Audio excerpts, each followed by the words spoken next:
Welcome, everyone, to episode 4 of the Washington Wrestle Talk. I'm your host, Mike.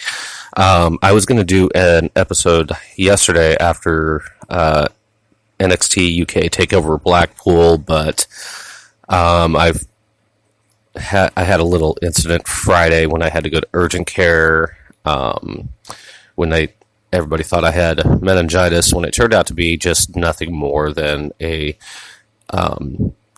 neck spasm with neck strains. So I was, pretty exhausted yesterday with, the muscle relaxers and the anti-inflammatory. But let's get right to the chase here. Let's talk NXT UK Takeover here. The first match we had was Mustache Mountain of Trent Seven and Tyler Bate versus the grizzled young veterans of James Drake and Zach Gibson.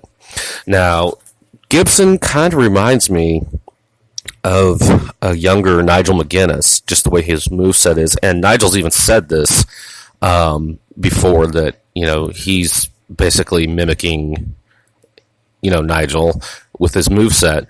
But, it was a hard-hitting, fun match to watch. Really didn't get to see much of it because I kept dozing in and out because of these muscle relaxers.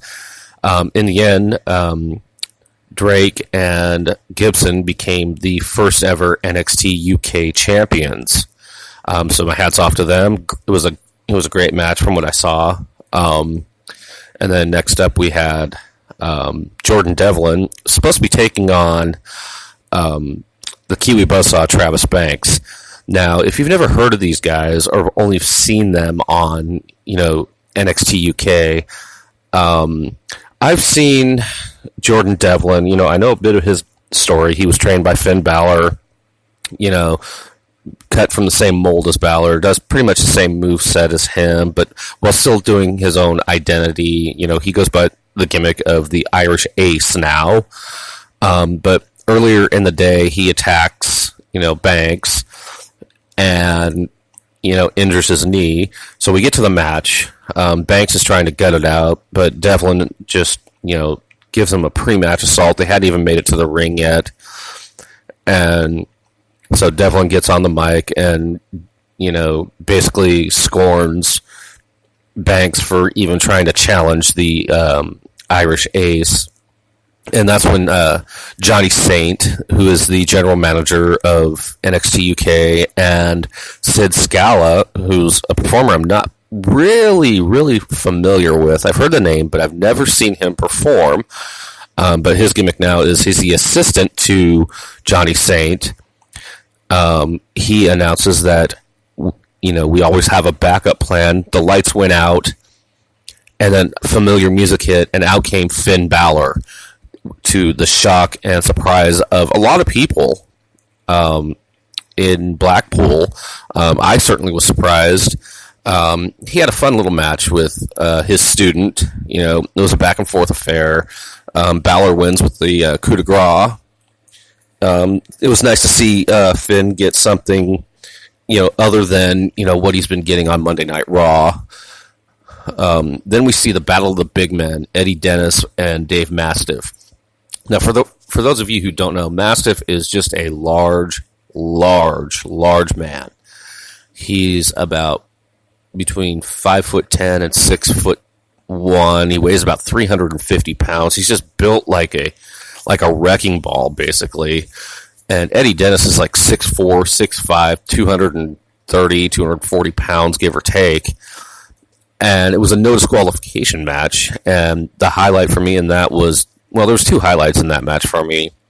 Dennis actually picking up Mastiff for a reverse suplex, I guess is what you could say it. Or, something like Balor's 1912 or 1916 maneuver, whatever that is. But the end came when Dennis was near a table and Mastiff gave him a huge cannonball, running cannonball through the table, and Mastiff picks up the win. Mastiff was pretty over with the crowd, too. And then from there we go to the women's title match. Rhea Ripley, the champion, versus Toni Storm, the challenger. Earlier in the week, however, Toni Storm's social media account got hacked, and a lot of her private photos were leaked onto the internet. And basically, she shut down all her social media accounts. Real embarrassing time for her. There was a hashtag "We Are for Toni," which I admittedly posted on. But it was, a pretty decent match. Ripley's the 22-year-old mosh pit girl, and Storm, her credentials speak for herself. She won the Mae Young Classic. She's the current Progress Women's Champion over in England. But they had a little bit of a back and forth, and in the end, Toni Storm hits the Storm Zero, which is basically kind of like the Pearl River Plunge by Ahmed Johnson. She gets the 1, 2, 3 and becomes the new NXT UK Women's Champion. And then in the main event, we had Pete Dunne, who has surpassed the 600-day mark as the UK champion, taking on Scotland's own and member of Gallus, Joe Coffey. Now, before I get into this match, I don't know how many people were familiar with Joe Coffey's work before he came into NXT UK. I honestly have been a big fan of Joe Coffey since he was in ICW, when he was in What Culture Pro Wrestling, now Defiant Wrestling. He had, he had a very great match at ICW's Fear and Loathing a couple years ago against Kurt Angle, where he beat Kurt Angle. And then he had a 2-match series with the Japanese legend and founder of Pancrase, Minoru Suzuki. The first match, Suzuki really didn't show him any respect. But by the end of the second match, Suzuki, after defeating Coffey, realized that Joe Coffey was a real deal. And it's good to see that Joe Coffey's getting, this experience with all these other, American and Japanese wrestlers. He's faced Cassius Ohno in England when Ohno was just re-signed to NXT. ICW and WWE have a kind of a working relationships where some NXT guys will come over and perform with ICW, and right now in ICW, guys like Wolfgang and Joe Coffey, Mark Coffey, Noam Dar, who's now in 205 Live, Nikki Cross, who just finished up with NXT. But if that just shows you the kind of impact that ICW has had in the wrestling industry. Of course, when you think ICW, you think Drew McIntyre. He was there when they founded. He made his return there a few years ago, came back to NXT. Now he's on the main roster. But in the end of the Dunne Coffey match, there was a couple of scary sequences there. Coffey was up on the top rope, and Dunne went to meet him. Joe Coffey fell off the top rope and hit the barricade. And then a few minutes later into the match, both Dunne and Coffey are on the top rope. You think something spectacular is going to happen, like a Hurricane Rana or a superplex, when both guys fall off the top rope to the floor. Dunne hit the mats, in a real scary scene, but he was okay. And Coffey hit the barricade again. In the end, Pete Dunne hits the bitter end. Coffey kicked out, so Pete Dunne, then translates or transforms or whatever into a submission where he bends Joe Coffey's fingers back, and Coffey taps out. And as Pete Dunne's celebrating, and they're getting ready to roll credits, they rolled all the credits. Dunne's music stops, and all of a sudden you hear Dvorak's Symphony No. 9, the fourth movement. that means only one person. Yes, he has arrived. He has arrived in NXT UK. His name is Walter. And Walter, if you don't know this man, he is an absolute monster. He's about 6'3", 300 pounds. He's built like a brick house. The man can go, too. I've seen him have some incredible matches. He goes to a stare down with Pete Dunne. Joe Coffey came back into the ring, and Walter just kicks him right in the chest, sends him out of the ring. It was a pretty intense stare down between Pete Dunne and Walter. As the show was over, Walter's walking back up, kind of got a grin on his face. But now we know that, with Walter in NXT UK, we've got a credible, wrestler that can put on some unbelievable matches. And I'm excited to see what kind of matches he has with guys like Dave Mastiff, Mark Coffey, Joe Coffey. Trent Seven, Tyler Bate, Pete Dunne, of course, for the UK title.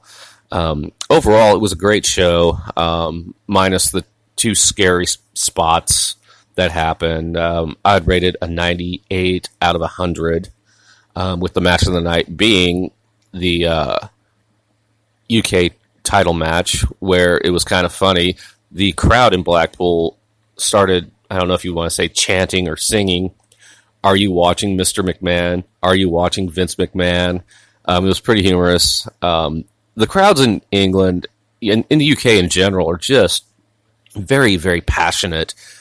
They love their wrestling. If you want further evidence of that, just watch, the night after WrestleMania, the Raw after WrestleMania, when 3/4 of the crowd are from, the United Kingdom, but they're just some of the greatest fans in the world. Now on to some news. If you haven't heard yet, it was just dropped last night. Trevor Lee has officially signed with WWE. Trevor Lee, of course, best known for his matches in Impact Wrestling and in Pro Wrestling Guerrilla. He was trained by the Hardy Boys. So that is pretty huge. He goes by the name of the Carolina Caveman, but he can do some feats that are just unreal. If you get a chance, check out some of his matches on YouTube or on Global Wrestling's on-demand service. He is just an unbelievable talent, and it's great to see him in WWE.